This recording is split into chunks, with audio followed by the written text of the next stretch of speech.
এই দেশ এমন একটা দেশ আমরা পেয়েছি আলহামদুলিল্লাহ, যেই দেশের মধ্যে কোনো বৈষম্যতা বলতে আর এখন কিছু নাই, ঠিক কিনা জোরে বলে। আমরা এমন একটা দেশ পেয়েছি, আমরা খুশি না বেজার?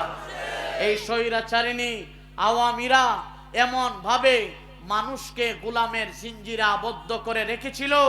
আপনারা জানেন কোরআনের পাখি আল্লামা সাইদিকে জিন্দান খানায় জেলে তিলে তিলে উনাকে শহীদ করে দিয়েছে, ঠিক কিনা জোরে বলে। ও মুসলমান, আপনারা জানেন আল্লামা মামুনুল হক সাহেবকে আল্লাহু আকবার জেলের কুটুরিতে ভরে আল্লামা মামুনুল হক সাহেবের কোমরকে ভেঙে দিয়েছে, জুনাইদ আল হাবিব সাহেবকে ভেঙে দিয়েছে, জুনাইদ বাবুনগরীর দাড়ির মধ্যে ধরে এই স্বৈরাচারীরা টান দিয়ে টুপিকে খুলে ফেলছে।